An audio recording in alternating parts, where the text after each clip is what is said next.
Hello students, now let's begin with the next unit of our syllabus, that is D and F block elements. Now this chapter belongs to inorganic chemistry, and from this chapter in the board examination we get reasoning type of questions. Okay, now this chapter is also very important from the examination point of view. Sometimes a 5-mark question comes from this chapter. Okay, so what we are doing, we are just separating the two portions. So first we'll discuss the D block elements and then we'll discuss F block elements. Okay, we have seen our periodic table. Our periodic table is like this. Okay, and for the purpose of understanding, we have divided our periodic table into blocks. So the extreme left hand is S block, extreme right is P block. In between S and P we have D block, and just at the base of the periodic table we have two horizontal rows which consist of F block. Okay, so we have to discuss D and F block in this chapter.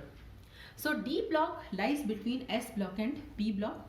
Okay, so and it extends from group number 3 to group number 12 and from period number 4 to period number 7. Okay, so this is the position of D block in our periodic table. Now the next question or next thing that comes in our mind, that how will we find that any particular element belongs to D block. Suppose if I give you any atomic number and if I ask you that find out whether this element belongs to D block or not, then what we'll do? So suppose atomic number 22 is given to us. So suppose atomic number 22 is there. So we'll write the configuration. Now we know up to argon it is 18. Then after argon it is 4s2 and 3d2. Now the last electron enters d orbital. Since the last electron is entering d orbital, this particular element belongs to D block. Okay, this is how we find out the position of any element in the periodic table. Okay, now one important thing is there, and that thing is, in 11th class we have learnt about one word, and that is transition element. D block elements are also known as transition elements. Okay, now what is the meaning of transition element? Transition elements are those which have partly filled d orbitals. Now what is the meaning of partly filled d orbital? Means the configuration is from d1 to d9. Okay, now we know that d orbitals can accommodate a maximum of 10 electrons. So partly filled d orbitals means the configuration is from d1 to d9, either in the ground state. So in the ground state the configuration is this, or in the most stable oxidation state. Okay, so those elements which have partly filled d orbitals either in the ground state or in the most stable oxidation state, they are known as transition elements. So two things are there. What are D block elements? In which the last electron enters d orbital, and what are transition elements which have partly filled d orbitals. Now one important thing comes in our mind, that suppose if the configuration is d10. Now we have one element, that is zinc. The atomic number of zinc is 30. Now 30 means argon 4s2 3d10. Okay, so the last electron is entering d orbital. So zinc will belong to D block, but it is not considered as transition element. Like zinc we have cadmium, in which the configuration is 5s2 4d10, and we have mercury. Okay, so these three elements are there which have, now mercury is having 6s2 and 5d10. Okay, so these three elements are there, zinc, cadmium and mercury, which belong to D block, but they are not considered as transition element. So the term transition element must be clear to us. Now suppose we have written the configuration of atomic number 22. Now 22 is argon, after argon 4s2 and then 3d10. Now one important thing that we have to notice here is, this is my nucleus. Now this is first shell, this is second shell, this is third shell, and this is fourth shell. The outermost shell is known as valence shell and it is denoted by N. Now the last electron is entering 3d.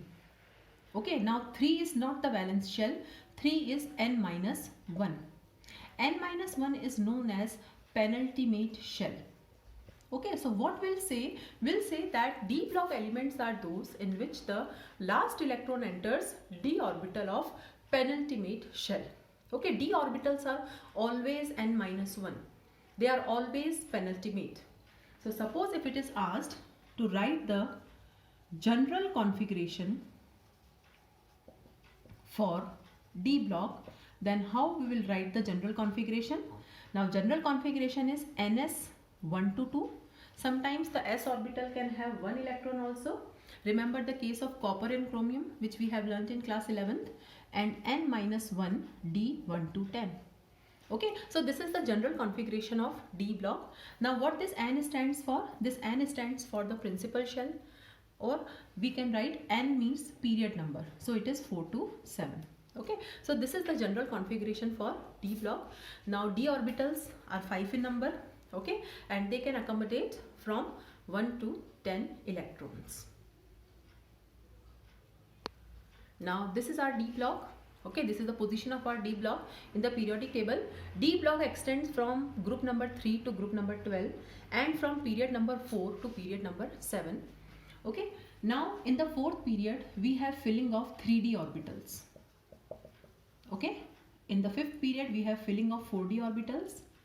In the sixth period we have filling of 5d orbitals, and in the seventh period we have filling of 6d orbitals.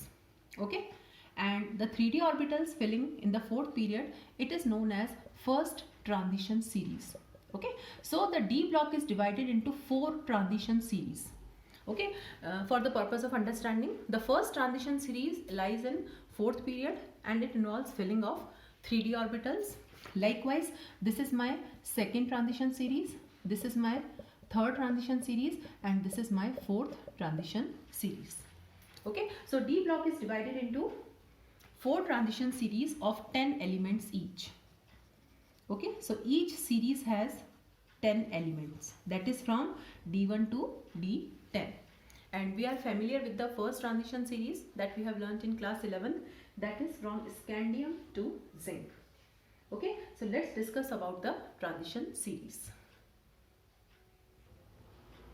Now, so this is a description about your 4 transition series. The first transition series we know that is from scandium to zinc 21 to 30. The second transition series is from 39 to 48, that is yttrium to cadmium. The third transition series has the first member lanthanum. Now afterwards there are 14 elements which belong to F block, and then from 72 to 80.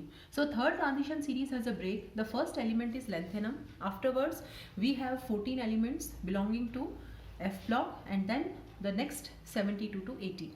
Likewise, the fourth transition series has first element actinium, that is 89. Then there is a gap of 14 elements belonging to F block. Then from 104, that is Rutherfordium, to 112, that is Copernicium. Okay, so this is the description of your 4 transition series.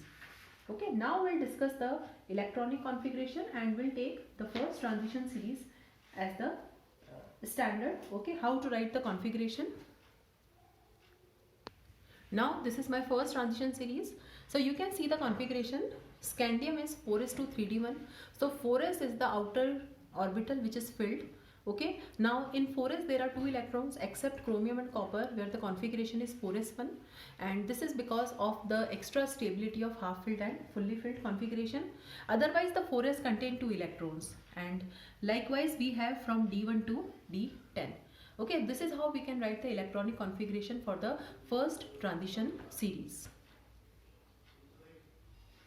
Now let's discuss the general characteristics of transition elements. Okay, so these are the features of these transition elements.